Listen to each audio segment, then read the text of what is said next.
Everybody that I talk to wants to make as much as they're making right now or possibly more, but they want to work less hours and they don't want to make more by working more physical hours.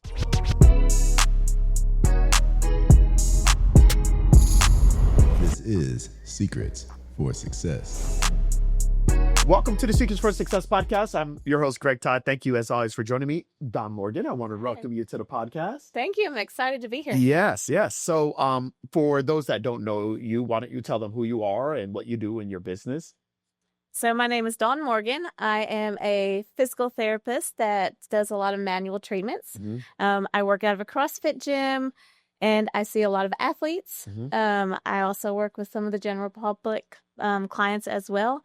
But yeah, it's been an exciting trip. I've just kind of recently started working on my own. Yeah, awesome. So why don't we talk about the transition to working on your own? I remember initially you've been in my world for a little over a year now, and you were just kind of getting started. Weren't you just getting started when you? I was. Yeah. I kind of had a big push. Yeah. To get started a little quicker. I lost my job. The company I worked for ended up closing their offices. Okay. And so I'd already kind of been leaning towards working on my own. So that was the push that I needed to jump right in and start working for myself. So let's talk about that. You know, I always say to people, most of the time, the best thing that could ever happen to you is the place you're working shuts down or you get fired. Yes. And that kind of happened, right? It did. And you don't have a choice at this point, right? It's like, okay, you know what? I got to do it. So you did it.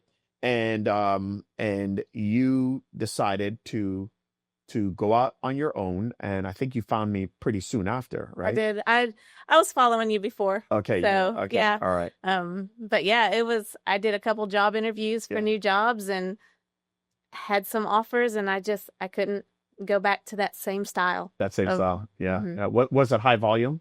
And just the 9 to 5, 8 to 6, 43 hours a week. Yeah. Just working full time and not having time to do anything else. I know one of the things you had told me is that, over the last year, you've been able to basically recreate your income, but work so much less. How did you do that? What did you change? Yeah, so I went into a cash-based practice only. I also did solution-based offers. So I had a few solution-based offers where they paid a flat rate for a solution at a 60-day mark. So that brought in a pretty good income. And then just pricing myself as a worthy therapist in the area, as well as the price. I'm only working 3 days a week, right, instead of full 5 days a week. Yeah. So I was able to offset with some of the solution-based pricing. Yeah. To cut down on my number of hours per work in the clinic. I think that's basically what everybody wants. Everybody that I talk to wants to make as much as they're making right now or possibly more, but they want to work less hours and they don't want to make more by working more physical hours. That's what everybody wants. And the answer is the model. It's the model. Yes. And I think it's not necessarily working more. It's just changing the model of how you are delivering value and how you're presenting it to people. Was it really hard for you to put the solution-based offer in? It really wasn't as hard as I think I tried to make it in my own head. Once I kind of got the groundwork with your help, I was able to offer to people and was pleasantly surprised how many people took me up on it. Yeah. They were willing to do the work and pay the price to get the solution. And it came with a guarantee that solution would be met or we would continue to work on something for it. That's awesome. So you were able to put this model into place. So let's talk about some of the models that you're trying to put into play now. You're continuing to do solution-based offer for your clients that you see in the facility, but you're also now trying to build something different. That is another model that I am a big proponent of. So go ahead and talk about that. Yes. So I am working on trying to go a little bit more online. So I'm going to do memberships where I am setting up weekly calls. Mhm. And if you're in my membership, you could call in, ask me questions. We'll discuss them, try to figure out what we can do to help you out, and basically give the client back their control and their life with the solutions that we come up with on those calls. Yeah, that's awesome. That's awesome. I think for many of you that are listening, here are the things that you want, right? And just let me know if you agree with this. I think most of you want to make more money. You want to do it in less time. You want to help more people, but you don't want to kill yourself in the process. Absolutely. And you don't want to be limited based on where it is that you live, because you live in Tennessee. I live in Tennessee, Right. just outside of Chattanooga. Just outside of Chattanooga. By the way, I'm going to come out to that way. Chattanooga has some really nice falls. So, Oh, it does. Okay, so make sure you take Absolutely. me out to lunch when I come out that way. All right. Sure. But you live in that area, and it's got a population, but it's not New York City. Okay, it's not like this population of gajillion people, right? But it's a beautiful place to live, and I'm It sure you is. love it, right? Mhm. So we want access to lots of people, but we also want to live where we want to live. And I feel like the only way that we can do that is by expanding ourselves outside of just helping people physically in our geographical region. And that's what you do with having some type of online component, whether it's a membership, it's a course, it's, a newsletter. I mean, there's many different ways to do it, and you're choosing a membership. So I think that's fantastic. Parting comments. You've been in business now for about a year and a half. There are people very similar to you that were on the fence, Mhm. and they haven't gotten let go from their job. Their place hasn't shut down. What would you tell that person that is on the fence today about getting into entrepreneurship, good or bad? What things would you tell them?